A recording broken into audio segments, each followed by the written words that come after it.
What's up fellow nerds, I'm your host Dr. McKay and welcome back to my channel. In this video I want to discuss why the Jafar warriors suck when facing the forces of the Tauri, or in other terms explain why a squad of 4, 8 or 12 humans can go up against overwhelming numbers of Jafar and always seem to come out on top. But before we get started, if you like the content please feel free to like, comment and subscribe for more. And with that said, let's go. Right, before we dive into why I think the Jafar suck, I just want to say I don't think it's plot armor, given how many times SG-1 has been caught or nearly killed by the Jafar.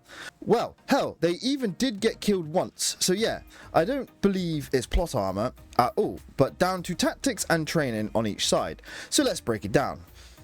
First, we do the Tauri.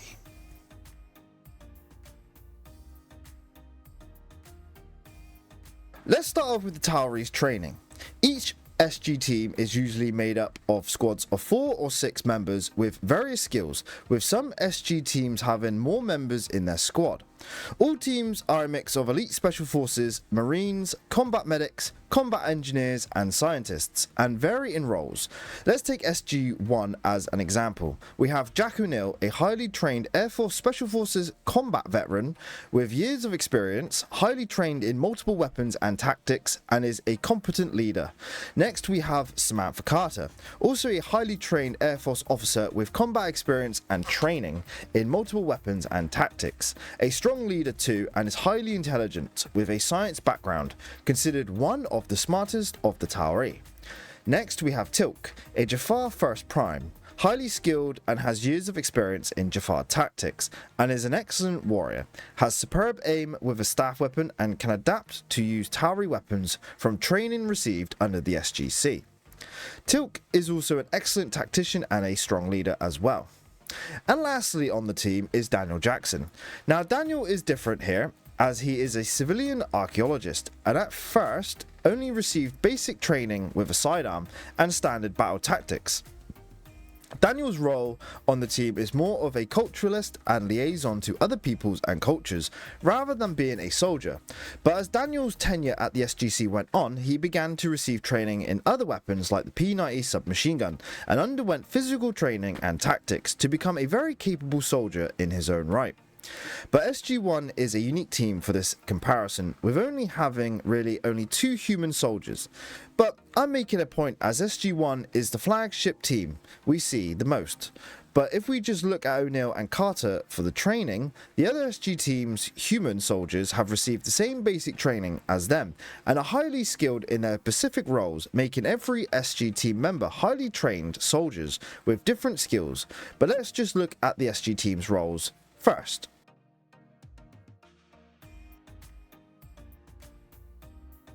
SG-1 is a 4-squad exploration unit focused on exploring the galaxy and meeting new people, but can change roles when needed to search and rescues, combat assault and defense, recon and infiltration, and basically being an all-round unit being tasked with many roles as needed. SG-2 is a 5-squad exploration and research unit that also does search and rescue, combat assault and recon, doing similar things to SG-1. SG-3 is a 6-squad marine combat unit with search and rescue. Their role is pure combat, usually backing up exploration teams with heavier weapons and manpower. SG-4 is a 4-squad medical exploration unit. They explore the galaxy but can also provide combat medical aid backup if required. SG-5 is a 6-man marine squad unit for combat only. SG-6 is a 10-squad search and rescue only unit. SG-7 is a 7-squad combat medic and scientific research team. SG-8 is a 6-squad combat medical squad only. And SG-9 is a 7-squad purely diplomatic unit. And SG-10 is back to exploration unit and combat assault. I could go on here as there are 25 SG teams in total, all with different roles, but are all highly trained soldiers. So now we have an idea of the Tauri's forces, let's take a look at the Jafar.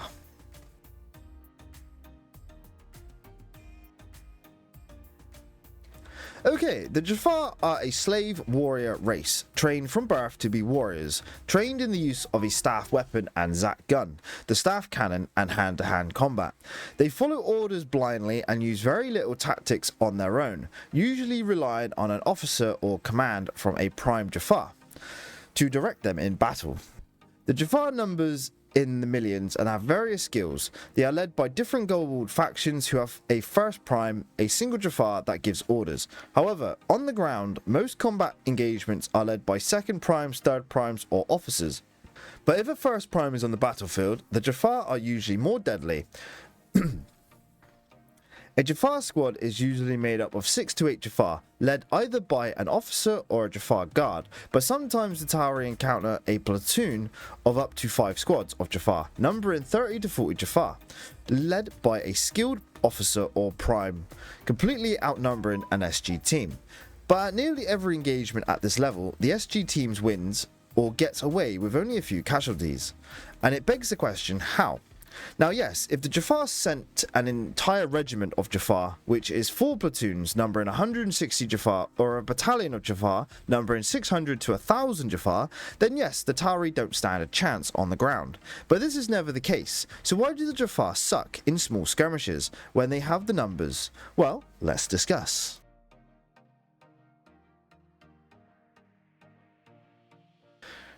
Right now we have basically covered the skills each side has. Let's talk about the actual combat. This time starting with the Jafar. So bear in mind the Jafar have really only fought other Jafar in their history, and we discount space battles as we are focused on ground battles in this video. So the Jafar in combat use really only 2 tactics that I have seen so far: fear and numbers. The fear part is generally for controlling human slaves and intimidation against the planet's population, and doesn't really apply to open warfare.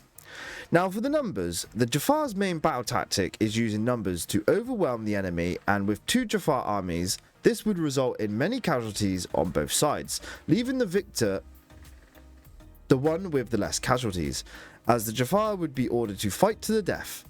This lack of any strategy or self-preservation leaves the Jafar with a clear disadvantage, and with 80% of Jafar just being merely another soldier with no strategic awareness, leads many to just run out into battle, firing their staff weapon randomly in the direction of the enemy, completely exposed to enemy fire. Now the other 20% of Jafar are the officers and the primes. These Jafar have strategy and tactics and can somewhat influence the battle, but still the Jafar tactics still remain the same by being stood in the open shooting without precision, running in the open and shooting aimlessly, and with the complete lack of using cover. In a squad of 6 Jafar, maybe only 2 will use cover or properly aim their shots, leaving the rest easy pickings for the Tawari. The Jafar have been using these battle tactics for a couple thousand years, and is the main reason they lose almost every skirmish with the Tawari, which brings me to the Tawari.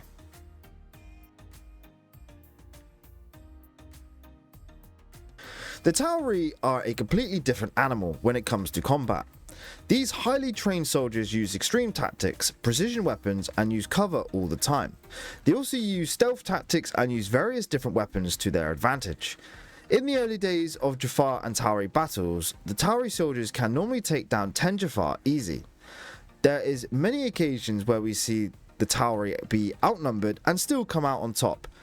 Take the skirmish over Share or Aminet. The Tawari are pinned down in a ditch with a small bank providing cover, and the Jafar have the high ground, with a mounted staff cannon. The Tawari hunker down and destroy the cannon. Then from over the ridge, a platoon of Jafar run over and down the hill, firing their weapons aimlessly at the Tawari, and immediately begin taking hits. Now, they do score a hit on the Tawari's 50 cal gunner, but the 50 cal remains and is then manned by another.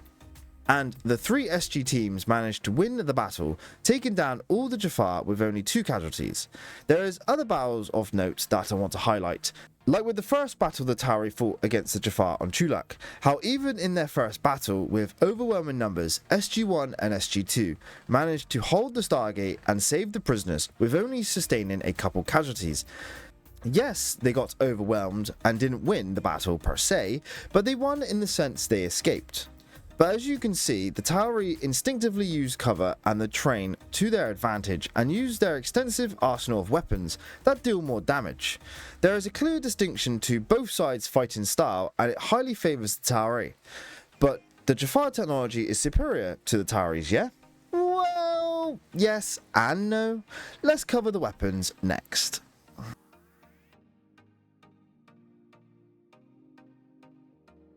The only advancements the Jafar have over the Tauri's projectile weapons is that the staff weapon is powered by liquid naquadah, meaning it has basically unlimited ammo, and it shoots a small high heat explosion that can do a range of damage to a target from severe burns to outright death on impact. Apart from that, the weapon varies in accuracy depending on the user. It is a large and unwieldy weapon, making using it difficult in tight areas, and the size of the weapon makes it hard to conceal on the battlefield. The other Jafar weapon is the Zat, which is not that great for war. It stuns on the first shot and the second shot kills. It's highly visible when fired and is easily dodged. Oh, and let's not forget that the third shot disintegrates the target and is completely forgotten from the show. Another Jafar weapon is the staff cannon, a large mounted staff weapon that fires a large plasma bolt. It lacks any protection and is just as inaccurate as a staff weapon. The Jafar weapons are not great for war, and compare the Jafar weapons to the Tauri's arsenal of weapons is crazy. To the Jafar's 3 weapons, the Tauri have many more. Let's list them off. First, let's list off the sidearms. They use the Colt M191A1 pistol, the Glock M9 pistol, Ruger P89, Walther P99, and the Zat.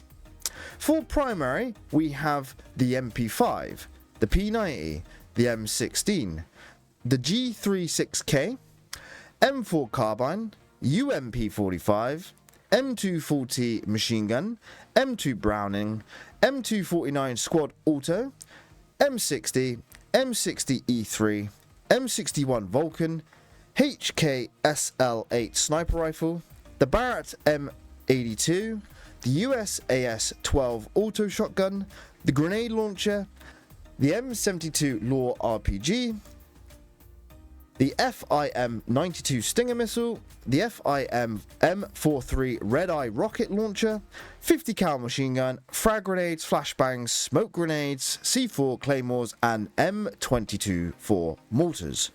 Whew! That was a lot, and there was so much more they used too. But these are the main weapons of the SGC. And well, you all know what they are capable of in action and against the Jafar. And with the skills and tactics of the SG teams, the Jafar are extremely outclassed at every turn.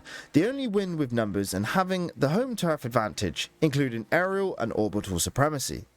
The Jafar are also slow to adapt tactics, with many struggling to adapt to the new form of combat, while some Jafar who survive battles with the Tauri do adapt and change tactics over time to better combat the Tauri. But due to the guerrilla style warfare the Tauri employ, the Jafar never really get a chance to use their numbers. Now, don't get me wrong, the Jafar have won several battles, killing and capturing SG teams, but this is rare and through overwhelming numbers or surprise engagements, with the addition of using gliders and Al-Kesh. But take away their advantages, the Tauri generally win or escape most battles. Another fact we have to account for is the Goa'uld as well, as in a lot of cases the Goa'uld will just send Jafar after Jafar at a problem, resulting in many Jafar casualties. The Goa'uld's arrogance and overconfidence leads many of them to be killed by the Tauri, resulting in many cases the Jafar turning away from them, and when the Goa'uld falls in battle, the Jafar kinda scatter, with some going free, others joining other Goa'uld. Is a mix in the beginning, but eventually the Jafar chose freedom. I know the title of the video is named Why the Jafar Suck, and they generally do against the Tauri, but make no mistake when I say the Jafar are extremely competent as a race. It's just their bad leadership, bad tactics and weapons, and failure to adapt to a new threat. Even though the Jafar are in a sense more advanced than the Tauri, their feudal society, their infighting, and their lack of structured military training leaves them less tactically advanced than the highly trained soldiers serving at the SGC. But these are my thoughts on this. But why listen to me? O'Neill explains it best, the difference in their weapons. here in this clip. This is a weapon of terror. It's made to intimidate the enemy. This is a weapon of war. It's made to kill your enemy. And it's capable of doing so effectively at 5 times the range I just demonstrated. We've used it to win about every skirmish we've had with the Goa'uld and the Jaffa who serve them. Those of you who have gone up against us and survived, and you know who you are, you know what I'm talking about. This clear distinction he makes about the two weapons is clear.